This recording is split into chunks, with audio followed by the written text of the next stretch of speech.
It's time to tour the open house.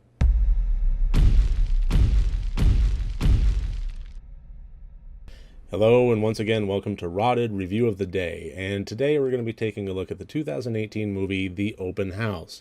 This is currently only available on Netflix. I don't know what the future will hold. I will be providing a justwatch.com link in the description where at any point in the future, if you're watching this review sometime in the future, you can click that link and find out where it's available to stream, rent, or buy.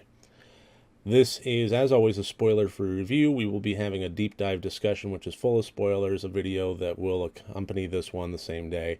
But if you haven't watched the movie, this review is safe, no spoilers. And the way that this movie entered into my consciousness was through a friend. Again, made a recommendation to me. I put the feeler out there. Any idea, any recommendations on movies that I should watch for the Rotted review here? And one of my friends mentioned Open House, and then I was like, well, which one? The one in the 80s and the one in 2018, and said 2018. So it's actually The Open House, to be pedantic.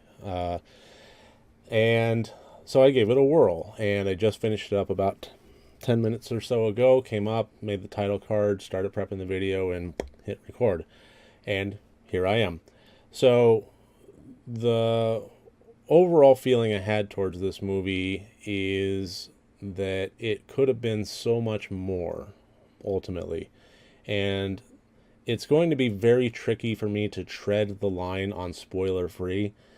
There's going to be much more content in the deep dive discussion, and the very nature of that is because of how the movie unfolded itself all throughout, including the ending. And I really can't get into that in a spoiler-free review. What I can do is what I do all the time, and that is start assigning some points. So, as always, 5 different categories, each category worth up to 20 points for a total possible score of 100 points. And we start with the plot.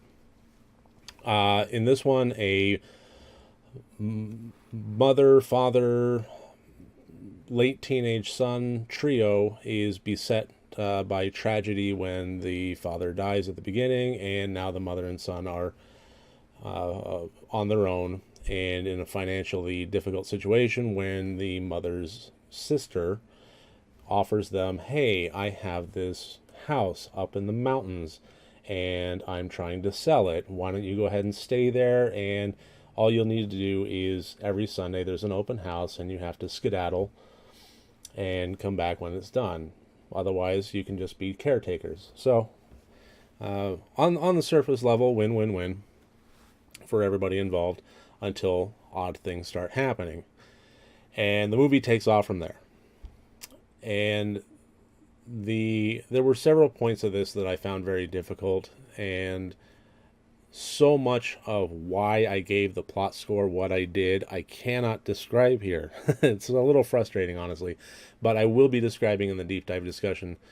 Suffice it to say, there were many plot points that made me scratch my head, and I think that overall the entirety of the movie shifted into a direction that wound up being a misstep. That if they wanted to wind up where they went, then they should have started from a different point. And that's all I'm really going to say on it. I gave the plot an 8 out of 20.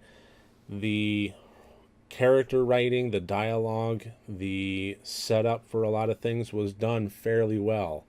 And it wasn't a hassle to sit through. It was enjoyable. And that's pretty much all I'm going to be able to say on it. I really am going to be discussing this a lot more in the deep dive spoiler-filled discussion. I don't want to ruin the movie for those that haven't seen it and want to, though. The intent. Again, I cannot go through a lot of this, but where I get what the movie intended to be was mostly from where it wound up. And again, where it wound up, I thought that the entirety of the movie was a misstep heading towards that direction. I gave that a 10 out of 20. The other bits of intent was to have a character driven, sorrowful, mournful, well, scary movie. And a lot of those emotions did come through. Not a lot of the fear and the scares. They tried, they succeeded to some degree, but not fully. But the emotions came through and the characters came through. So I gave it a 10 out of 20. Honestly, probably still a little generous, but I'm willing to give it that, and I'll stand by it. The acting, I thought, was something that actually was very good in this movie. The mother character was believable. The son character, who was arguably the main character, I thought it was a pretty even distribution between him and his mom. I thought that both of them put on a fairly solid performance. It wasn't hammy, it wasn't stilted, and it felt very natural the way that they interacted with each other. If I had any complaints, it's that there were moments where the emotional tension was ramped up and it was the pot boiling over for both of them at the situation and at each other, and that felt like they didn't push themselves as actors for the strongest performance in that moment, that they could have gone further, that they could have been more raw. So 14 out of 20 for acting. Technical, this movie, it didn't have any real special effects to it. A few blood moments here and there, but for the most part, not any special effects to speak of. I gave it a 15 out of 20, and that's mostly because on a technical level, it was a pretty solid movie. The set design was wonderful. The house that they wound up staying in, I thought, was well done, well dressed, and they paid attention to a lot of fine details, and I really have to tip my hat to that. There were moments where, they couldn't be in the house during the open house, but if they came back after 5, it was fine. So they came back to the house. The son asked the mom, is it time? It was like, yeah, we can go back in now. And they passed in the hallway a grandfather clock, and it wasn't, face on. It was just kind of off to the side here as it passed by, and I saw the face that said 5:20, and I thought that was actually pretty good. The fine details like that, I know I get nitpicky about, but when they work, they work. There were a few moments that I didn't quite understand what they were going for, that they put specific focus on and never went anywhere, but I'm not going to complain about that too much. Overall, pretty solid on the technical scoring.